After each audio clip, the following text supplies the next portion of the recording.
Good morning, students. Today is the class of lecture number 9, and I am Munsi Rashidul Islam, Assistant Professor of JIS College of Engineering, Mechanical Engineering Department.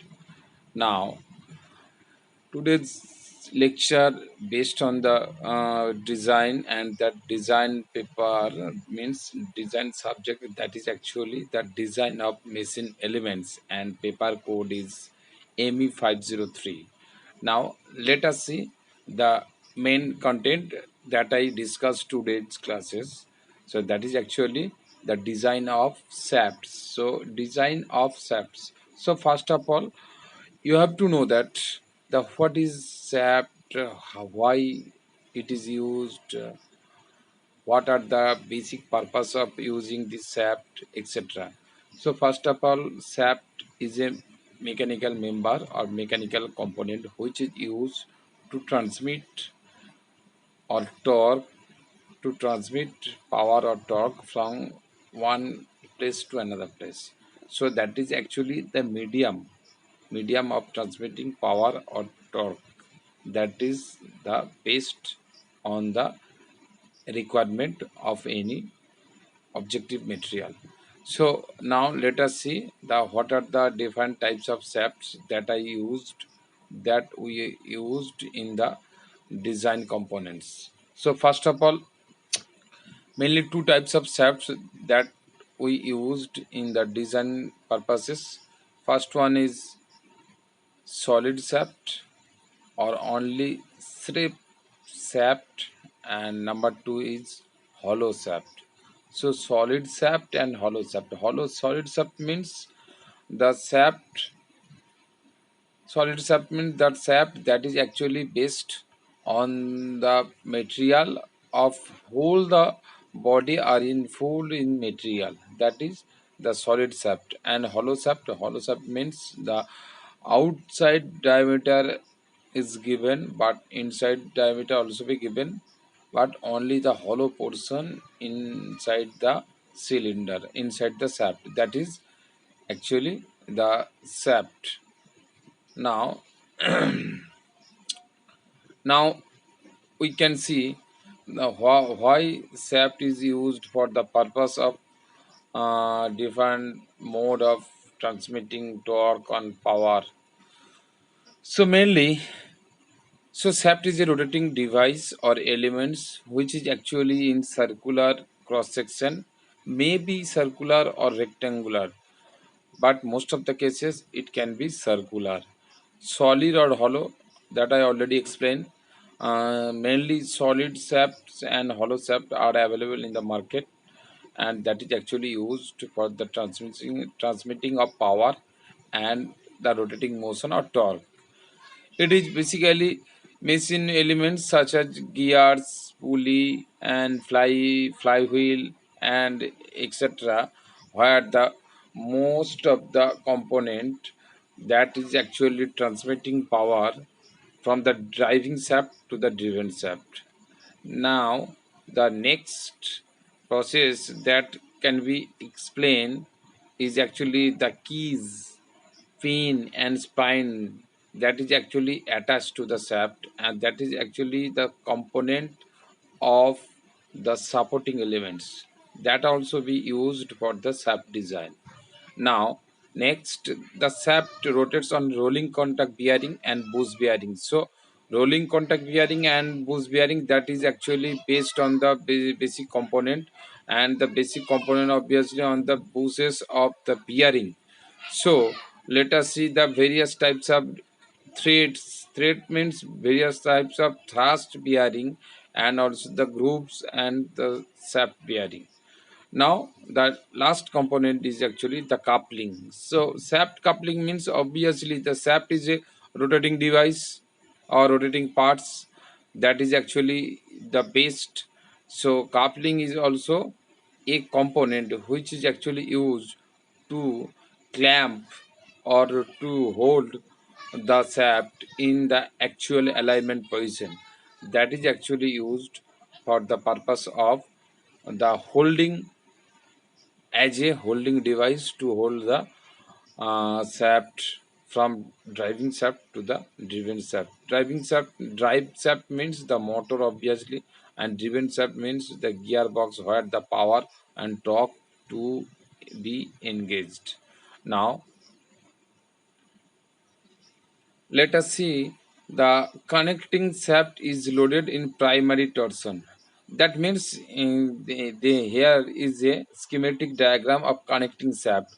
That means the left hand side is a motor, and motor is attached to a coupling, and the bearing is there which is actually transmit the relative motion to the two shafts, connecting shafts.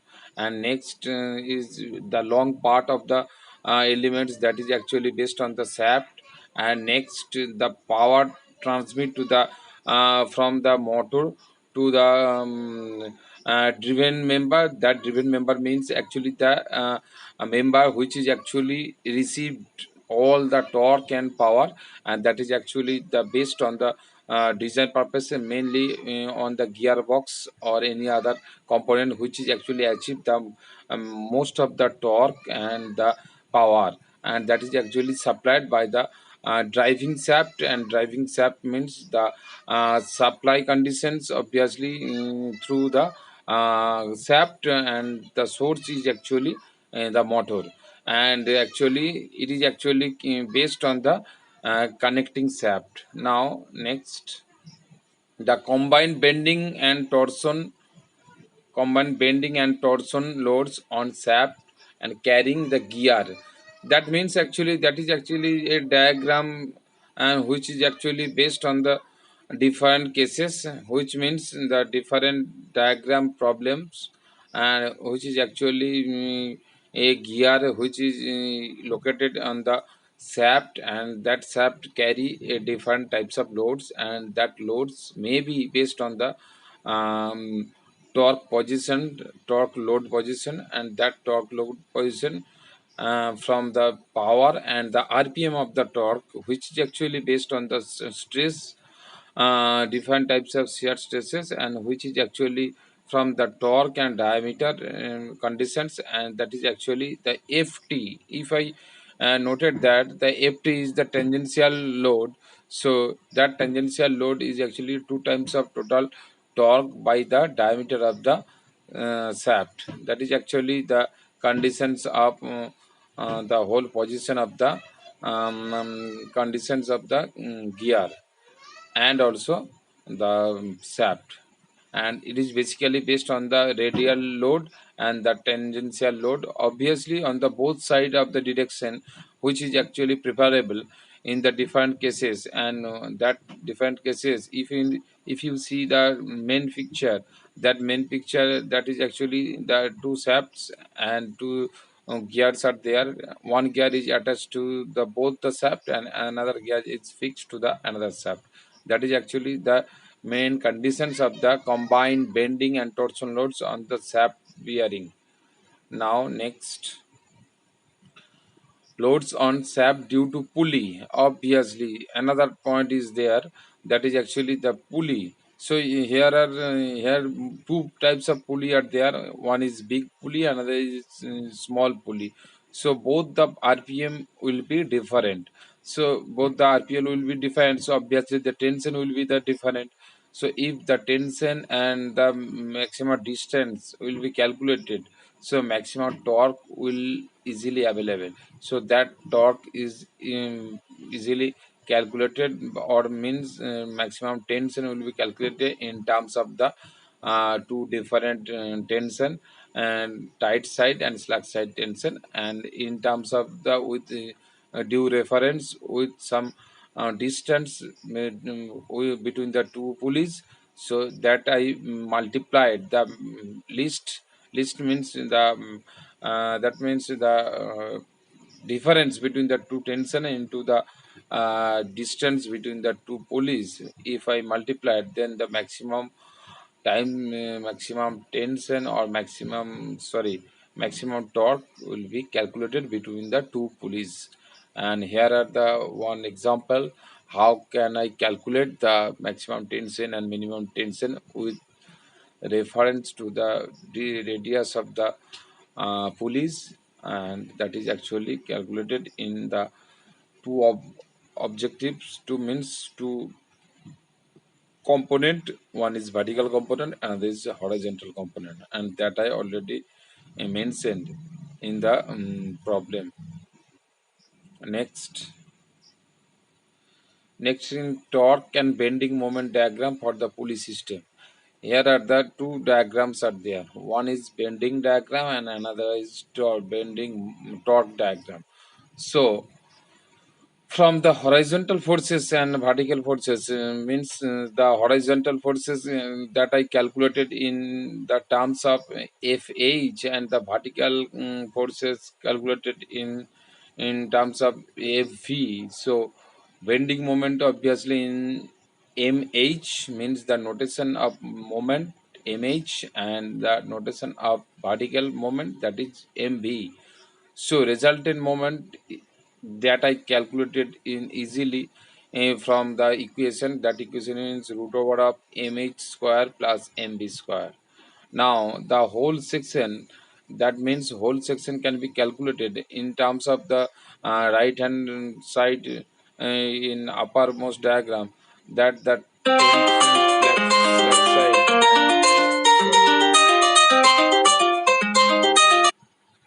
slack side and the tight side tension is easily calculated, that I already mentioned, uh, in the diagram. So that is the resultant bending diagram and the resultant torque diagram, and from that two equations we can easily available the resultant value of maximum torque and the maximum bending. So both the diagram, if I calculated the amount, the mh vh, sorry, mh mv, and the torque diagram is obviously the t torque diagram is th and tv. So that is actually the process of the maximum torque and bending moment calculation. And the next is power, torque and speed. Power, torque and speed, actually the for the linear motion we can get, for the linear motion we can get the power. So that means the power that is actually based on the force into velocity. So force into velocity, that is the linear motion. But the rotational motion, for the rotational motion we can conclude that torque into angular velocity. And if I put the torque value and the angular velocity, means rad per second, and torque is newton meter, so we can easily calculate that the torque and the angular velocity, that is actually the case on the material, and that case of the material means torque value is newton meter, and here are the fps the unit. But if I will use the SI unit, so that means the torque is torque in newton meter and the angular velocity is rad per second. So from that equation we can find out that 2 pi nt, here t is torque, capital small n is the rpm, and pi obviously 3.14. So here are the two values are there, that is means the 2 pi n t by the 60. So from that equations we can calculate the torque, power and speed value, and similarly the total value can be calculated in terms of the available data. Now next is shear and bending stresses of the material or of the sap material, and torque of the bending diagram. Now let us see tau. Here tau is the shear stress, and how can it can be calculated? It can be calculated if the total torque is available, and j means the polar moment of inertia is available. So t by j into r means total radius. So we can easily calculate the maximum torque, maximum shear stress. That shear stress is tau is equal to 16t by pi dq. Now the next case is for a solid circular section, sigma is equal to m by I into r. Here m is equal to moment, I is equal to moment of inertia, and if we consider that the solid circular section, if I consider that solid circular section, that is actually means the moment of inertia from the seconds from the strength of material. I is equal to moment of inertia means pi by d to the power 4 by 64, and here r is equal to, r means radius, radius means d by 2. So from that equation sigma also be calculated, that is actually 32 m by pi dq. Similarly, for the hollow section, tau can be calculated as per the conditions that I already mentioned in the solid circular section, but one difference is there only for the calculation of the j value. J means the value is actually the, actually in that shaft is hollow. For that cases, outside diameter is there, inside diameter is there, and that j value is actually pi into d o to the power 4 minus di to the power 4, outside to the power 4 minus inside diameter to the power 4 by 32. That is actually j value. So so from that equation we can get the maximum value of tau, and similarly we put the equation, above equation in sigma is equal to m by r, m by I into r. So m obviously the same, I will be different because the hollow circular section. So for that cases pi I is will be pi into do to the power 4 minus di to the power 4 by 64, and from that equation we can get the maximum value of maximum value means the actual value of sigma and tau, and that is actually the stress value and the shear value of a shaft in terms of torque and moment. Now next, principal normal stress and maximum distortion energy failure of a non-rotating shaft. So it is actually case of the mode of failure of theory. So one explanation is given because from the last classes means the most probably the class in lecture number 3, we can explain briefly explain the maximum normal stress theory and the distortion maximum distortion energy theory. So that means the how the Morse circle diagram is applicable to calculate the maximum stress value of the principal stresses cases and the maximum distortion energy cases. So that can be calculated in terms of the various process parameter. That process parameter obviously in the stress and direct stress value and the shear stress value, and it is based on the non-rotating shaft cases. If the both the axisymmetric diagram is given, and that axisymmetric diagram means both the cases shear stress value is given and the direct stress is also be given. So from that equation we can calculate as per the Morse circle diagram, and from that equation we can find out S1 and S2. S1 means sigma by 2 into root of sigma by 2 square into tau square. That is actually sigma 1 value, and sigma 2 value obviously same things are there, only the sigma 2 sigma by 2 minus symbol is there. And next is the maximum distortion energy theory, and the maximum distortion energy theory we can find out the stress value means the two stresses are there, S1 and S2.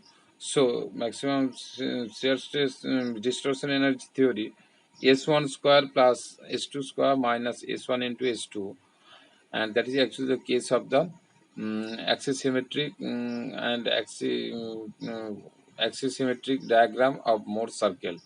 And if I put the two values of S1 and S2, then we can put the actual data of non-rotating shaft cases. Now, next, the design case of the rotating shaft and fatigue consideration. Obviously, if a shaft is a rotating device, so fatigue stress concentration factor is considered a, as a parameter of a design perspective. So we can consider the fatigue stress concentration. So one things is there. So if I put the equation of fatigue stress criteria, so we can easily consider the Soderberg fatigue criteria. That Soderberg fatigue criteria is available as the static bending and the torsion stresses are also be given.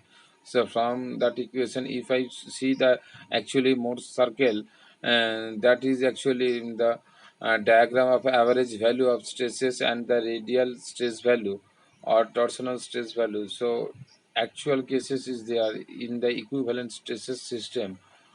So sigma average into sigma r into Kf, fatigue stress concentration factor, that is actually multiplied by the whole system of the yield point and value of fatigue condition. So you from that equation we can easily calculate the actually rotating shaft with respect to the fatigue consideration.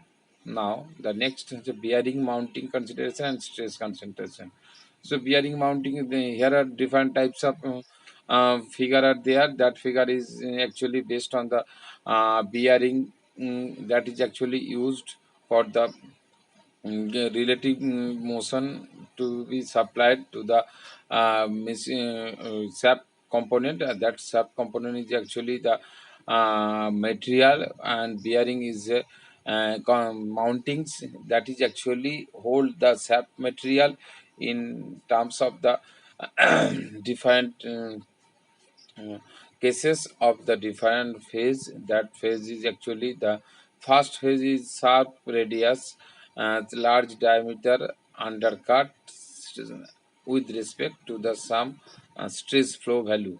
That stress flow value is actually based on the position of the uppermost condition of the shaft. Now the next case is actually the shoulder relief grooves. Shoulder relief groove means near the edges of the bearing mountings, one sharp tip are there. That one sharp is actually the weakens the sap material, and that sap material is actually based on the groove surfaces of the sap material. So that is actually the second case of the shoulder relief groove. And third one is actually large radius relief group.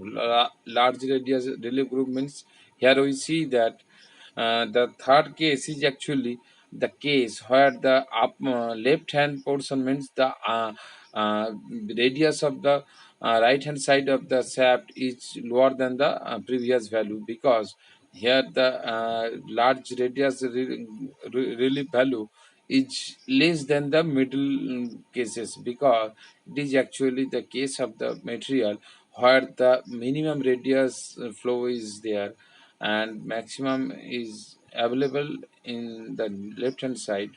So it is actually used to hold the hold the smooth value of torque transmission or power transmission from the one shaft to the another shaft. That is actually the based on the material which is actually holded by holding by the bearing mountings. Now, next is conventional rotating shaft rings. Here are, that is actually not necessary for the discussion of the design of the shaft. It is actually based on the group cases, and it is concerned to the concentration of the shaft in terms of the various rings type of cases. And here some typical type figure is there, which is actually the internal type rings. It is actually based to support the sub material, as when the requirement is there. Now, next is push type retaining rings, no group requirement, less stress concentration, but less axial support. So, where the less stress concentration is there, but the less axial support is requirement. So, we need not to design the consideration of this type of design content with the consideration of the material. Now, the various types of keys for the transmission of torque. So let us see here. The point is there. The various types of key. So one another chapter is there. One another chapter means keys and coupling. Another part or another lecture is due in the coming session. So we are not discuss the various types of key where it is used. I just express the name of the key, and briefly discussion will be based on the persons based on the requirement of the next classes when I discuss the different types of keys functions and with their coupling. Next, other common types of keys, same process are there. Only the one things is there, that is actually that type of key is actually used for the purpose of to split up the two parts when the parts are engaged. But in case of this key, one side if I push by the external load, the two parts are split in the instant point of the external load. Now next, various types of collar pin. That is also all types of last two and three slides mainly based on the types of keys and pin. Keys and pin, mainly the keys function is to hold the position in some connecting conditions. That is actually the position that I explain in the different processes, and that is actually based on the different cases. If I know that the torque transmission is smoothly supplied by one shaft to another shaft, so one key is required. So why it is required? It is required as per the requirement of the actual alignment system. Actual alignment system means if the two shafts are in the front position, but they are not connected by some other supporting elements. So for that cases, if I put the two shaft in a one alignment system, then we can use the key. So key is actually component to if the one two parts are in overlap conditions. So key is used to connect the two parts in terms of the splitting parts, splitting portion means key is easily available and key is used easily coupled and decoupled. So that is actually the function. It is obviously one portion to transmit torque and power. That is also the another example of the torque transmission system of the key portions.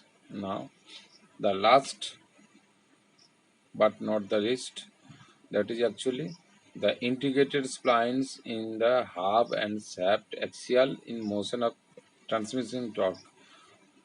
So let us see the define that is actually a key. Splines means that is the number of teeth. Number of teeth are connected with the periphery of the key. So that is the one type of example of key, which is actually based on the different types of teeth are there in the periphery of the shaft material. Periphery of the material.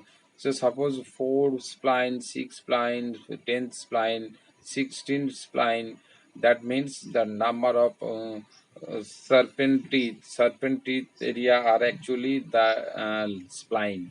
So for 4, 6, 10 spline, 16 spline, is actually used as per the requirement when it is used. So that is actually the one type of example.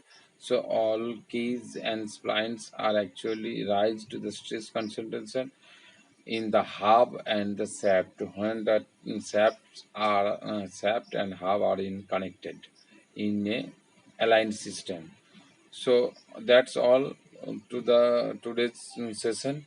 So next classes we can discuss the new topic based on the design of the component of any type of material. So thank you.